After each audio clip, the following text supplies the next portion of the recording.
嗱，有一句説話，相信大家咧都一定聽過嘅，係咩啊？世事無常，命運作弄。究竟呢句説話有冇道理嘅咧？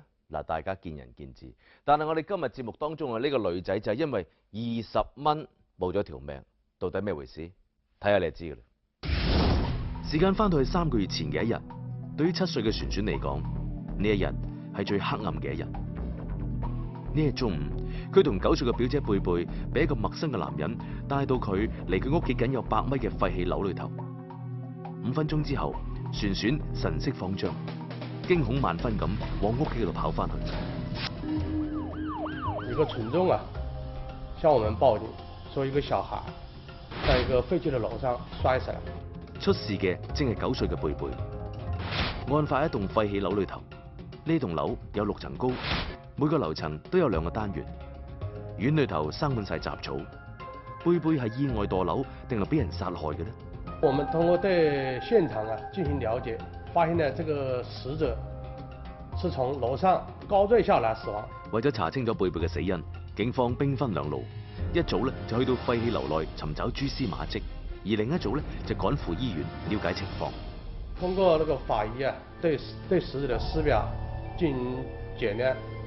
發現那個死者的頸部啊，有那個掐傷的痕跡。死者是昏迷狀態下高墜，引起多器官損傷，引起呼吸啊心臟功能系統衰竭而死亡。好顯然，貝貝係死於他殺。根據璇璇嘅描述，案發當日大概係11點鐘左近，佢同表姐咧一齊去到樓下邊嘅超市度買嘢食。後尾咧2個人喺旁邊嘅酒店門口度玩。呢個時候有個陌生嘅男人行到過嚟，同我哋傾偈。就說以20塊錢請他們幫忙搬東西，就是騙那兩個小女孩跟他一起過來。璇璇話佢同表姐2個人被帶到廢棄樓嘅附近，但係咧佢就冇跟埋入去，所以後尾發生咗咩事幹佢就唔知道。警方並冇喺幸存者璇璇嘅描述當中獲取更多有價值嘅信息。一連串嘅問題困擾住警方，點解只有死者貝貝一個人被帶入呢個廢棄樓呢？而俾個表妹璇璇留守喺門外呢？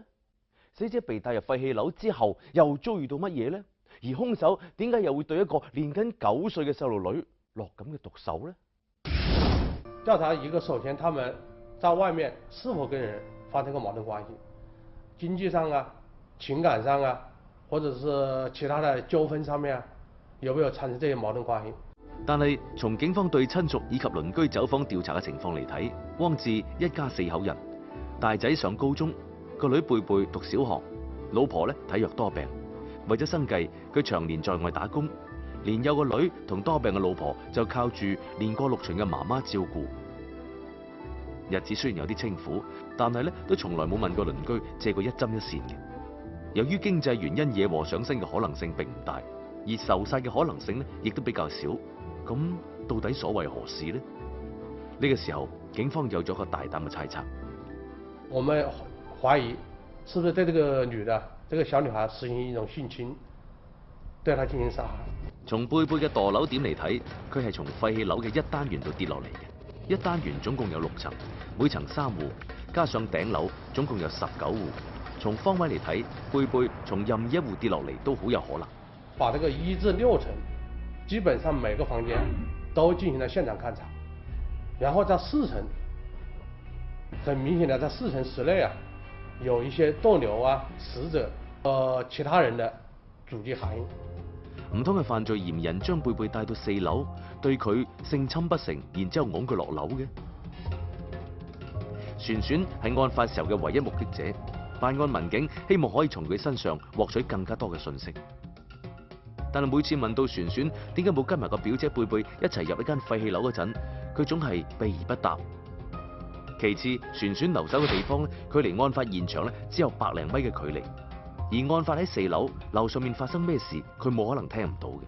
照我們辦案民警呢，總感覺到這個小女孩說的話呀，是不是含有隱瞞的一面？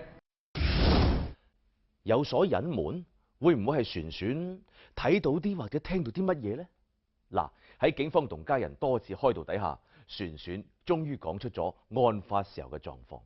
佢話當時自己咧同表姐俾個陌生人帶到去廢棄樓嗰度，然之後佢哋就去到一單元嘅樓頂，隨後男子以搬磚為由咧，將個表姐帶落樓下。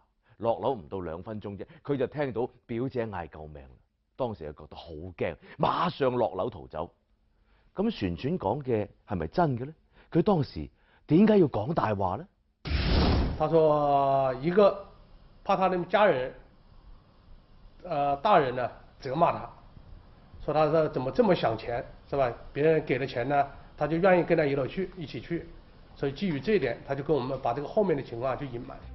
從旋轉反映嘅情況嚟睇，男子能夠咁輕易咁將2個細路帶到樓上之犯罪，睇嚟佢對呢棟廢棄樓嘅地理位置同埋附近嘅環境咧係相當了解。警方馬上對呢棟廢棄嘅樓房展開咗仔細嘅搜查，同時咧亦都查看咗周邊嘅監控視頻。果然啫，喺廢棄樓嘅閣樓嗰度有咗新嘅發現。在這個上面有一個百事可樂的瓶子，裡面裝有白開水。然後那個百事可樂看着比較新鮮，符合近期使用過的，然後通過對這個百事可樂進行處理，然後提取一枚指紋。警方根據提出嘅指紋信息喺指紋系統裏頭進行比對，果然有所發現。呢枚指紋呢係一個曾經有犯罪前科叫做黃興嘅人所留低嘅。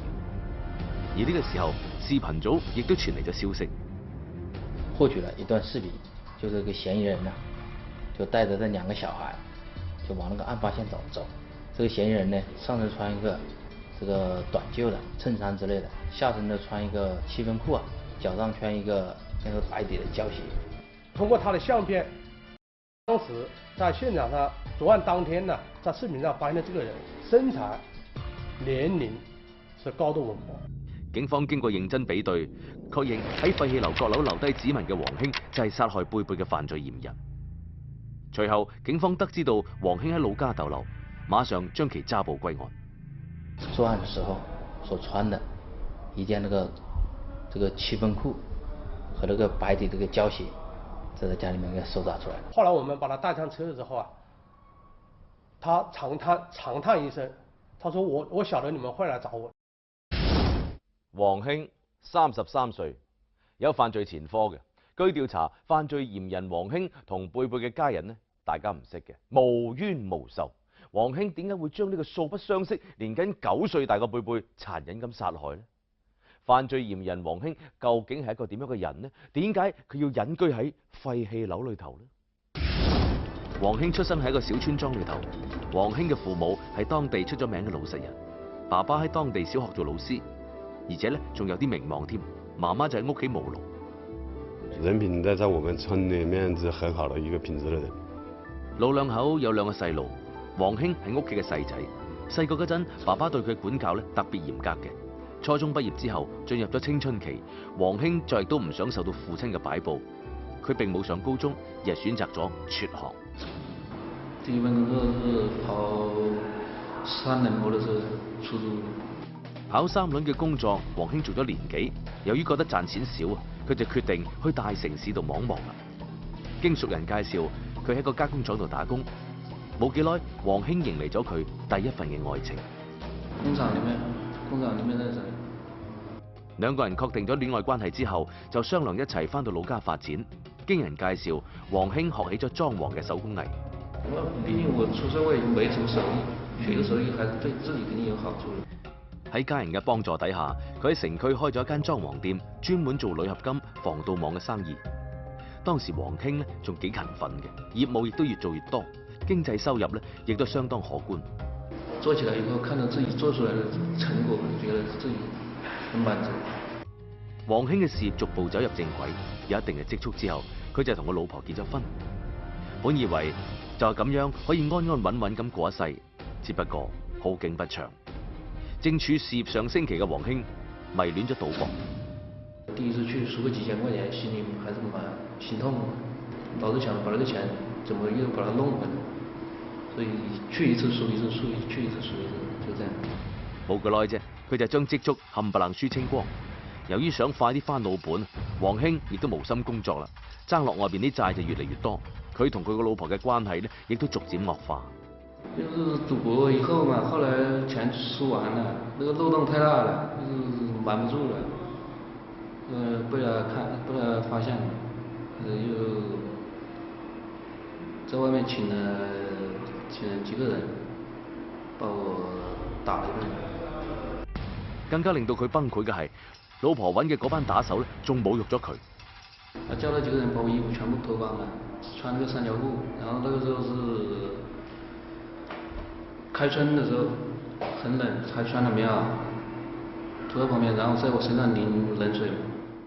黃興感到絕望同埋屈辱，佢覺得作為一個男人嘅尊嚴完全被踐踏。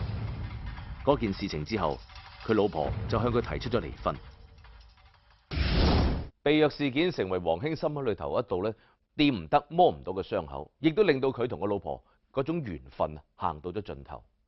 離婚之後，兩個細路就判咗俾黃興。為咗盡快還清晒所有嘅債務，黃興決定返工廠度做嘢。呢一次打工令到黃興再次嘗到咗愛情嘅甜頭。不過隨住呢份愛情嘅來臨，佢嘅命運亦都靜靜雞發生咗變化。說的是今年跟我結婚，搞到灣裏面人都知道。但係正當黃興憧憬兩個人美好嘅未來嘅時候，女朋友突然之間失咗蹤。也不知道幹嘛，反正他就是躲着。令到黃興更估唔到嘅係，女朋友竟然將手機亦都關埋，同佢徹底斷絕咗聯繫。黃興決心揾到女朋友問個清清楚楚啦，於是喺離女朋友租住房屋冇幾遠嘅廢棄樓嘅樓頂度進行蹲守，亦即係話後尾貝貝遇害嘅地方。就係咁樣，一守就係10幾日。案發當日，黃興同平常一樣坐喺窗台嗰度注視住馬路上面嘅過往行人，希望能夠揾到女朋友嘅行蹤，但係等嚟嘅依然係失望。呢個時候，佢接到一個老顧客嘅電話，係叫佢幫手去燒一個防盜網。下去的時候在路上碰到他，他在馬路的這邊，我在馬路的那一邊，兩個人是逆向而行，他往這邊走，我往那邊，然後我看到他。呢一次意外嘅碰面，令到黃興好開心。佢有成肚嘅話想同女朋友講，但係就唔知道從邊度開始。不過面對女朋友嘅冷漠態度，黃興知道佢哋兩個已經冇可能。他一句好話沒有，他就說兩個人不可能。隨後黃興嘅女朋友就揾藉口要求離開。他說他一定要走，我說你走你走。我就看他到底走還是不走，沒想到他真的走，連頭都沒回一樣。黃興覺得佢俾女朋友呃咗，按照村裏頭嘅習俗，帶個女仔翻屋企結婚呢，就應該係10拿9穩噶啦，兩個人肯定要有所結果嘅。後來你又不在一起了，那我以後在灣裏面怎麼做人？見到個女朋友頭都唔擰咁就離開咗，黃興嘅心好痛啊！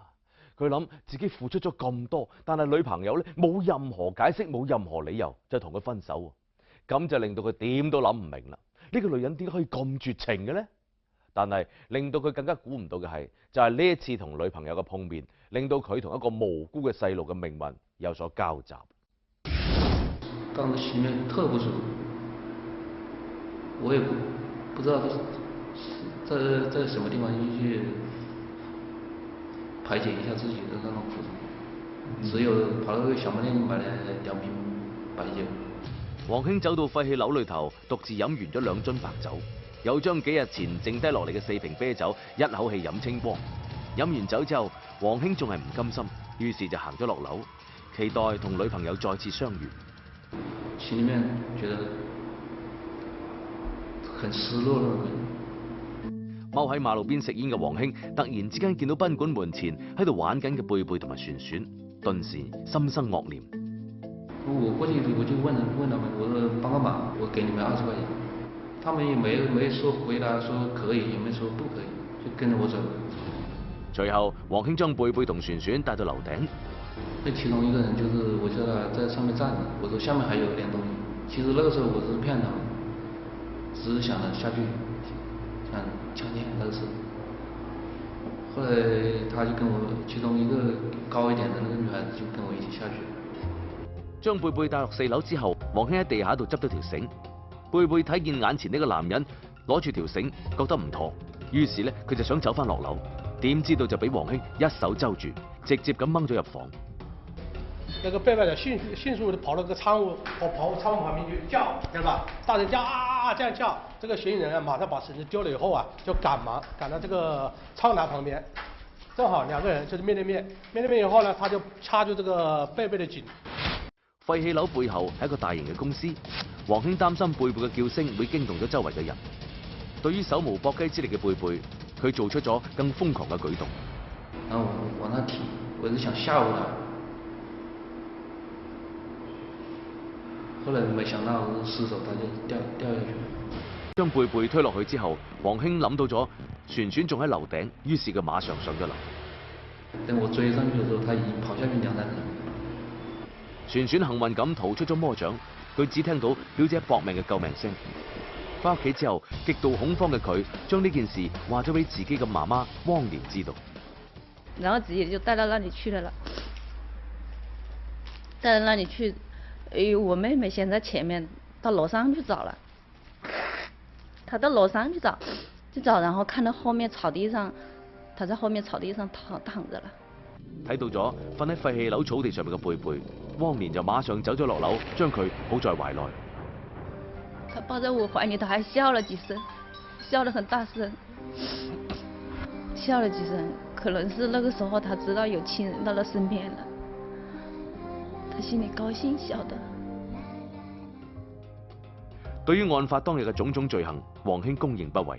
佢話自己而家已經冇顏面去面對死者嘅家人，同埋自己嘅父母，仲有細路。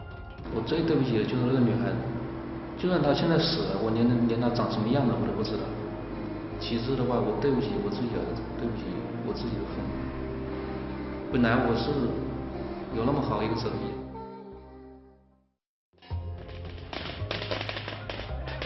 貝貝安葬嘅地方選擇喺爸爸嘅老家，呢度有連綿曲折嘅小路，有滿地黃金嘅稻穗。呢一日佢翻屋企啦，所有嘅親人陪佢走過咗最後一程，天真無邪嘅笑容亦都定格喺佢生命嘅最後一刻。